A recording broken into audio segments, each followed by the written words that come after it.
the home of the do-it-yourself trucker. When everything goes wrong, you gotta Redneckanize.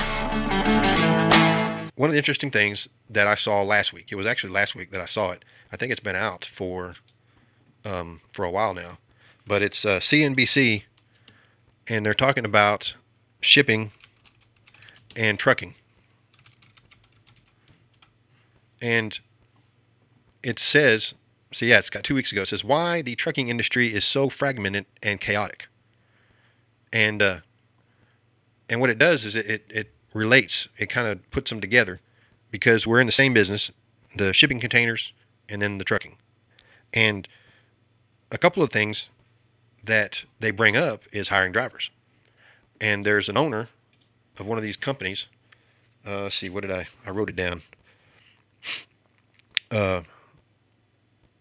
Maybe I didn't. Oh yeah, here it is. It's a Dow Trucking LLC, DOW Trucking LLC. And it's the owner out of Moore, South Carolina. The owner is Latoya Hankins. Yeah. And she had some interesting comments that I thought were pretty interesting because they were accurate, but does it really explain why trucking the way it is? And, maybe it explains the driver shortage, and maybe it explains why certain companies say that there is a driver shortage and other companies say there isn't. And she had to say like this here. And the trucking industry has a very high turnover rate. They're always looking for the next company that's going to pay them the most. It's not uncommon for a truck driver to have several jobs in 1 year, unfortunately. And that is right there. And we talked about that before in the past, where the trucking industry, the experts, all those people that run like the ATA and all those, they say there's a trucking shortage, a truck driver shortage. And the reason they say that is because a lot of the people they represent, the bigger carriers, well, they have a hard time hiring drivers. And the reason they have a hard time hiring drivers is because of qualifications. They don't want drivers that have bad records. And a lot of times a bad record doesn't even mean that they've had accidents or that they've had, any kind of other, whether it be legal issues.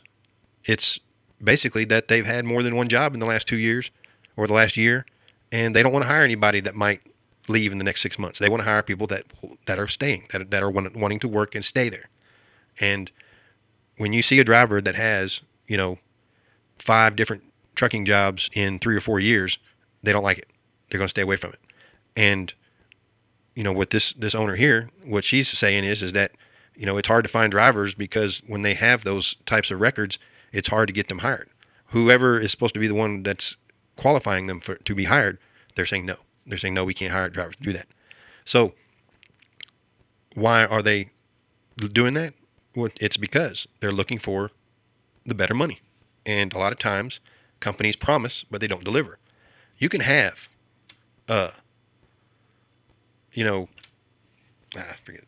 you can have a good website that promises a good pay.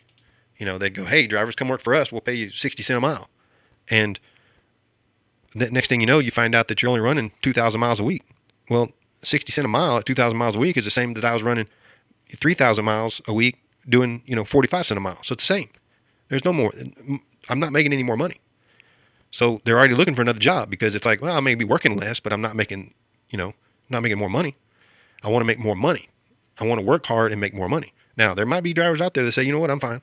Hey, you pay me 60 cents a mile and I run 2,000 miles. Oh, that's okay. But how many of them out there like that? Not very many. Not very many. It's drivers want to work, especially over the road drivers. Now, see, that's even worse. Over the road drivers, you're telling them to go out, leave home, stay away from home 2 weeks, and then go home for 2 days and then come back out for another 2 weeks. That's what you're telling them. And then you're saying, well, I'm going to pay you. And then come to find out they're sitting out away from home most of the time. They have to wait, Remember when California hit that dry spell where there was hardly any freight coming out of California? And if you went out to California, you sat 2 days, Or if you're an owner-operator and you're running down to Florida and you're making $3 a mile and you're trying to get at least $2 a mile to come out, it ain't happening. If you're willing to wait, you'll sit there and wait for that $2 a mile load, But you're waiting. And as a company driver, if you were working for an owner-operator that wanted to wait, then you were waiting and you weren't getting paid. And it was not your decision to wait. You like, just get me going. You're paying me, 40 cents a mile. So what if the load only pays 90 cents a mile? I need to move. I need to make money. And if you're an owner operator trying to run a truck that's got another driver in it, that's that's hard to do. So you don't want them to sit because you want them to run because you don't want them to quit. You got to run so they won't quit. And next thing you know, just like she said, the driver has multiple jobs now just because the driver is trying to stay busy, trying to make good money, but the carriers aren't fulfilling what they promised. So that's one of the biggest reasons. It says on here, why is trucking so fragmented? Well, it's so fragmented. Like I said, they relate it to the shipping carriers, and so the top 10 companies in the world that ship containers, it might even be in the U.S., but they make up 85% of all shipping. Okay, now if you looked at it and you said top 10 companies in the trucking industry, how much do they make up? Well, they make up only 12% of all of the capacity. So you've got 88 to 90% of the trucks out there on the highway are all either owner-operator or small fleets. That's it. So why it's fragmented is because of all of those smaller fleets. And we talked about it last week, where why don't they have control, they have the power, they just don't know it. They take whatever they can get, and sometimes they can't get very much, and they take it anyway because they don't know. Because there's so many out there. I bet you 60 to 70% of the single truck owner operators don't even know what they're capable of making.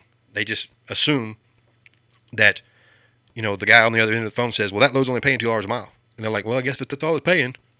And they don't know. They don't do the research and understand that most, if you go to those other websites and all that, they'll say, well, the average is $3 a mile. Well, if they don't look that up, and they don't know that, and the guy on the other end of the phone says, well, all it's paying is $2. And then you say, well, that ain't right because the average is 3. So I should be getting either 3 or 305. If I can't get 3, I should be getting 290 instead of just 2. They don't know that because they don't know the information. They don't look it up. And that's why the rates are low, because all these people that are trying to get trucks to haul, all they got to do is wait to find somebody that doesn't know what they're doing. And that happens so often. It happens. So that's just one of the aspects of that. That was an interesting video. There's a lot of information about that. I shared it on the Facebook page, and there's talking about Swift. Knight Swift is what they, what they talked about. How they're the largest, and they do 4.7 billion in revenue. The company is valued at 4.7 billion, and it says they did 800 million in revenue in 2020. Is what that video says, and but there was some good stuff on there. I'm still reading along the notes I took. Talked about the different issues of why drivers don't want, why there's a driver shortage. If there is one, they pointed out the reasons why, and a lot of it has to do with, they said the number one issue is health related, which means they can't get drivers to pass the physical. I agree. I can see that. They said the number 2 was parking and wait time. Those are the other 2 and 3 was parking and wait time. The drivers can't find parking, or it's too difficult to deal with parking, or it's just wait time. When they go to the customer, they got to wait, and they got to wait longer than normal. And that's the issues that I forgot who they said they talked to on that. I don't think it was a driver survey. I think it was a carrier survey. I guess when they during exit interviews or whatever. Because one of the interesting things about that video is it didn't actually talk to any driver. It talked to the fleet owners. It talked to the owner of FreightWaves, the media company.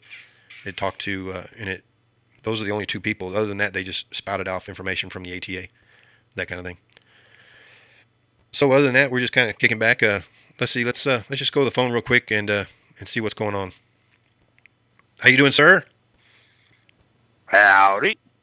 Man, I tell you what, I was thinking all you guys on here on the phone were just kind of falling asleep, just listening because nobody was hitting one. Well, yeah, I was kind of thinking about that. I thought, well, gosh, do I get ready to go to bed here and turn that on and let him dull me into sleep? Yep, there you go. Nah, I better push the one. I can just lullaby people into sleep. My little world's smallest violin just a playing. Yeah. But no, I heard I read it on Facebook that there ain't no truck shortage. That excuse me. Damn it. That there's a lot of CDL holders, but all the things that have come through the years, we have lost a lot of CDL holders. Whether it be ELDs and that whole thing, and then every hours of service and different things like that. And then the latest is, it costs more to truck out here. You go to the shops, they're all higher, parts are higher, labor's higher, Mm-hmm. fuel costs are higher, oil's higher, but yet the rates ain't matching what the, what it's cost for trucking out here.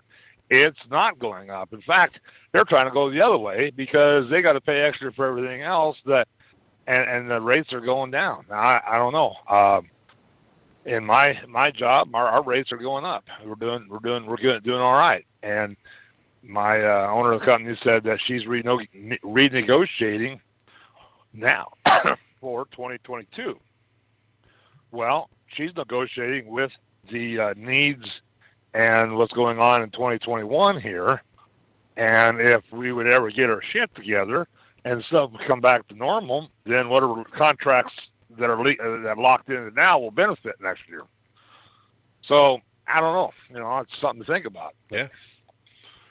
Well, looks like this article here that I just clicked on, it's Time Magazine, and it came out on the 12th, which was Friday, and it says on their top line, it says the truck driver shortage doesn't exist, saying there is one makes conditions worse for drivers. And I mean, what it boils down to is that the ATA is the one saying that there is a shortage because they're the ones that keep spouting it and everybody keeps believing them. But what drivers have said is that a lot of these carriers, their working conditions are poor, and I don't. But see, as I'm reading here, what I say is that the working conditions isn't the carrier. It's not the carrier that creates the working conditions. It's when they go to these customers, and these customers, they don't care about the drivers. When you like what Greg said last week, when you every time you go to the shipper, if you got to walk into this office and it's like a cage, and they don't want to touch you or see you or hear you, they just say sign in and leave your bills here and we'll call you when we're ready.